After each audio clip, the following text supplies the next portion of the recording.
Hello, good morning, and welcome to Thoughts and Updates for this week. I am here in what I believe is the site of the Woodilee Hospital, which was closed in the year 2000, opened in 1875. The flagstone, which is just there, is telling me it was opened in 1874, which makes me wonder about whether or not I'm in the right place. But it's the Woodilee estate, and the hospital has now long gone. It's over 20 years since it went, and we watched this particular gastro pub being built on the site of it. In 1875, it was built for the lunatics of Glasgow. Lunatic's a term that we don't use anymore for reasons which are relatively obvious, I would imagine, in terms of mental health. However, the grounds of this estate were far larger than the people buying it were originally intending.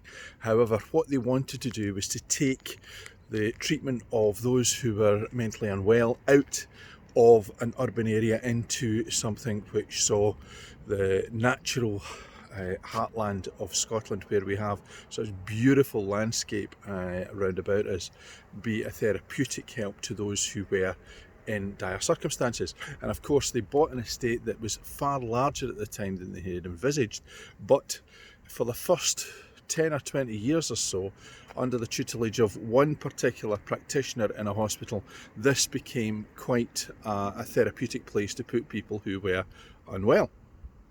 Until the regime changed, and of course it was a private institution.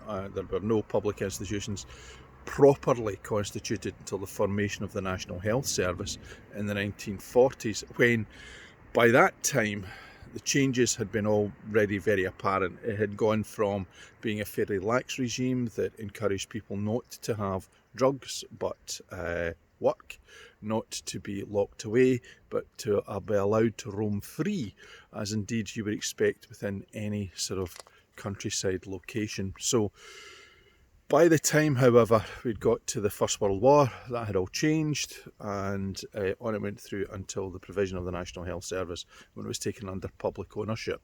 Now, for those Americans who have joined us and joined me, I'm very, very grateful. The National Health Service is something that in the United Kingdom you pay taxes for, and it means that at any point that you are ill, it costs you nothing.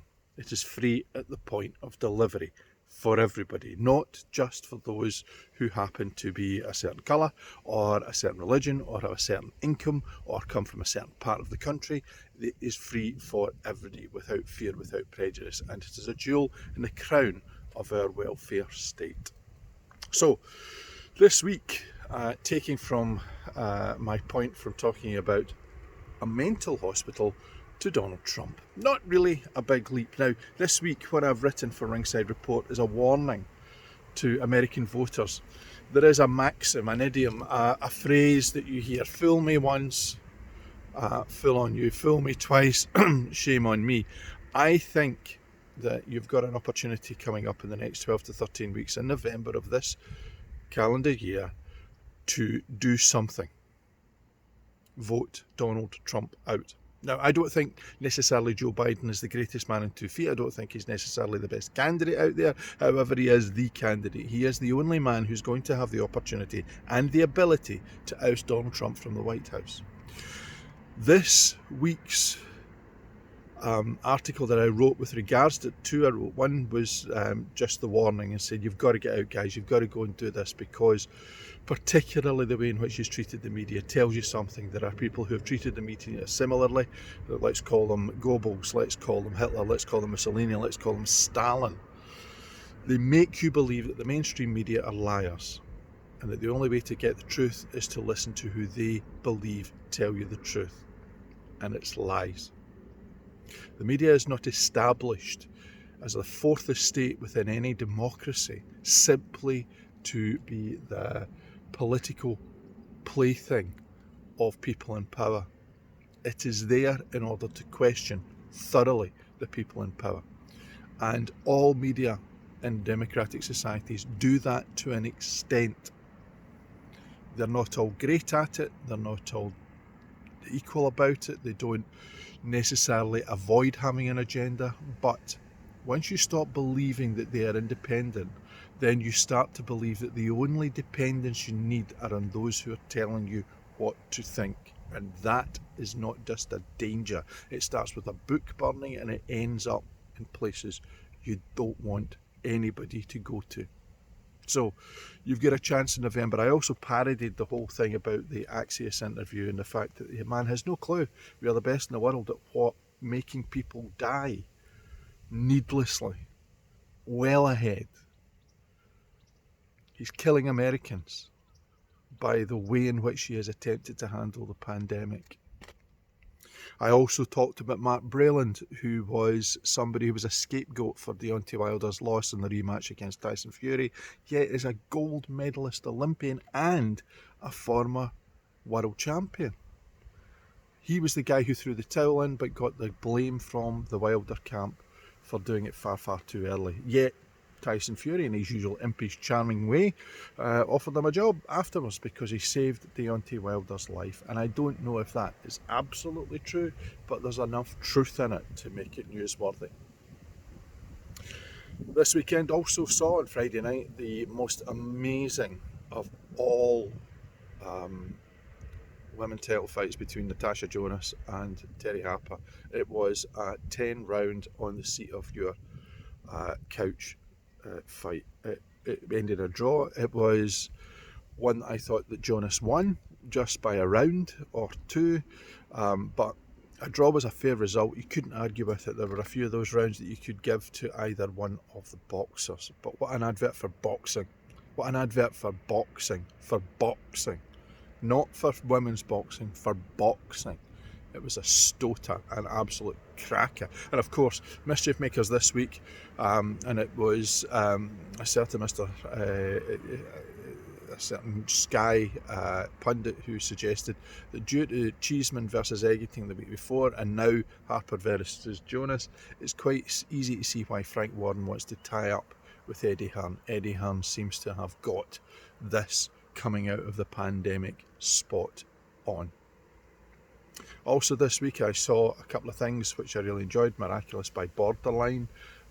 It's really odd looking at stuff that for a company you used to work for and were quite synonymous with way back in the day, in the 1990s, 30 years ago. Good grief, makes you feel old. And also something Manchester Home did called Siege, which I'm about to write the review for. It's also been a week where I've been getting some more stuff on the Why Do I Love My Club book for the Scottish Football Supporters Association, which has been great because the whole idea of sport being something that you have an innate passion for. We're seeing grown men and young boys coming forward and saying this is why. I haven't got a female point of view just yet, but I'm looking forward to getting as many equalised contributions as possible that are going to show the diversity of people who go and watch sport, but the diversity of people who are football supporters. Certainly also I've written this week for the Scottish Football Supporters Association the two things that have really annoyed me this week. One, the fines. Hearts and Thistle fined £2,500 by the Scottish Football Association for acting in their own self-interest, fined by people who are part of a club acting in their own self-interest that relegated them. Where do you start with irony? The lampooning this week was getting Neil Doncaster and Jackie Lowe of Partick Thistle to go to Hampden to help them move the desks. It was a piano that they had to move in a Chuckle Brothers parody, because the SPFL under Neil Doncaster and the rebels, let's call them, under Jackie Lowe are blaming each other for how it all happened. So it's all to me, to you, to me, to you. So this week has been yet another week. It's a beautiful day out here. It should be, because it is my stepdaughter's birthday. I'll let you see the sun rising upon God's own country just behind me. So we're off to do a birthday brunch with the entire family, and seeing as how they seem to have rabbits as their national animal, there's flaming hundreds of them. So until next week, it's bye for now.